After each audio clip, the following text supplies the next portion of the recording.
Hi friends, I'm Rakesh and today we would like to study present continuous tense.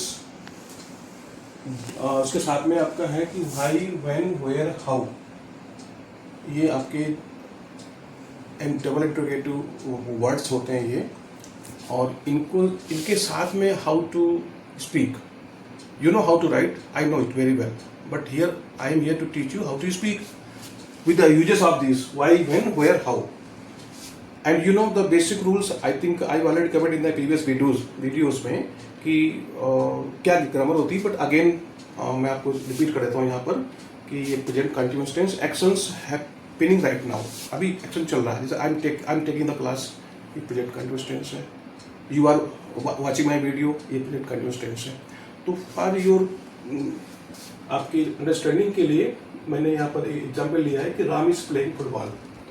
इसका जो grammar का rule क्या होता है, we have to use is am are subject के साथ में plus verb first form plus ING. Time नहीं गिवन होगा. ये सिंपल सा ग्रामर है.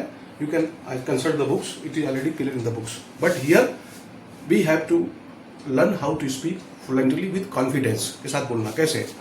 देखिए, I am going to read out the first sentence with the uses of why, when, where, how. Ram is playing football. Ram isn't playing football. Is Ram playing football? Isn't Ram playing football? देखिए, why is Ram playing football? Why isn't Ram playing football? When is Ram playing football? When isn't Ram playing football? Where is Ram playing football? Where is Ram not playing football? How is Ram playing football? How is Ram not playing football? ये क्या हुआ? आपका पूरा एक ascending order आपने उठाया simple से, आप डबल इंटरव्यू तक ले गए.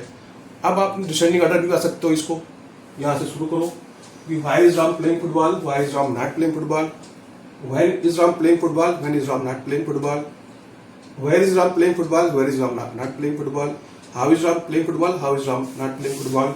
इसको बोलो. Isn't Ram playing football, is Ram playing football, Ram is not playing football, Ram is playing football.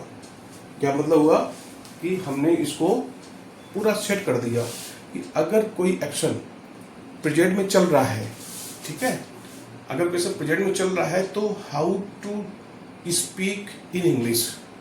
क्योंकि हिंदी में तो आप तुरंत बोल दोगे, मुझे पता है.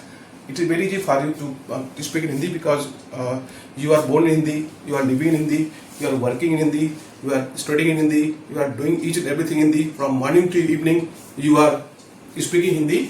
So you are, I think, very much comfortable and you are very much acquainted with the Hindi words and sentences. So it is very easy for you to make sentences in Hindi, but it is a problem for us to speak in Hindi, in English, because English is a very strange language हमारे लिए. ये foreign language है. It is not our native language नहीं हमारे लिए, ठीक है ना. तो डिफिकल्ट है हमारे लिए बोलना, थोड़ा बहुत डिफिकल्ट नहीं, बहुत ज़्यादा डिफिकल्ट है.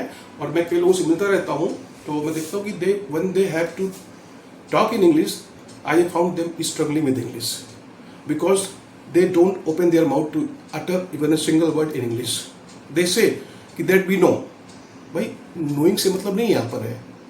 आपको एक्सप्रेस करना है yourself in English. I know कि that ये कोई नॉलेज नहीं है, ये एक खाली मीडियम है अपनी बात को कहने का. But you have to learn ना. अगर आप लर्न ही नहीं करोगे तो कोई फायदा नहीं इस मीडियम का होने का ना. तो ये आप कैसे सीखोगे इसको, जब हम इसका पूरा सेंटेंस को समझेंगे और सेंटेंस को समझने के बाद हम इसको अपनी टंग में सेट करेंगे. वो कैसे होगा? The more you speak the sooner you can learn to speak. अब देखिए, दो और भी एग्जाम्पल आपके लिए यहाँ पर है कि ये देखिए कि Mohan is coming to party. अगर मैं इसको बोलूँ तो इसी पैटर्न में, तो Mohan is not coming to party, is Mohan coming to party, and isn't Mohan coming to party. फिर इसको उधर ले जाइए. Why is Mohan coming to party? Why isn't Mohan coming to party? When is Mohan coming to party? When is Mohan not coming to party? Where is Mohan coming? Where is Mohan coming? Where is Mohan not coming? How is Mohan coming to party? How is Mohan not coming to party? ठीक है, ये आपका दूसरा example हुआ इसी pattern में. अब तीसरा एग्जाम्पल देख लीजिए. Rakesh is talking to her friends. Rakesh isn't talking to her friends. Is Rakesh talking to her friends? isn't Rakesh talking to her friends? फिर why is Rakesh talking to her friends? Why isn't Rakesh talking to her friends? When is Rakesh talking to her friends? When is Rakesh not talking to her friends? Where is Rakesh talking to her friends? Where is Rakesh not talking to her friends? How is Rakesh talking to her friends? And how is Rakesh not talking to her friends? तो मैंने आपको at least 3 example के द्वारा कैसे आपने इसको you have to master this language और this tense ये प्रेजेंट में जो अक्षर होते हैं उनको समझने के लिए बहुत बेहतर चीज़ है। आप इसे जो है रिपीट करें, बार बार अभ्यास करिए, बहुत खुद से बोलिए, टॉक टू योर सेल्फ। अगर लगता है कि that I don't have anybody to speak this sentence with, तो then you can talk to yourself because are you have to improve and the more you speak the sooner you can learn to speak. अगर बोलोगे, हम बहुत ज़्यादा बोलेंगे तो definite है हम बहुत जल्दी इसको सीखेंगे। तो आई होप कि that you must have understood, काफ़ी को आपको समझ आया होगा। तो now I will request you to subscribe the channel और लाइक एंड शेयर कर दें। थैंक्स।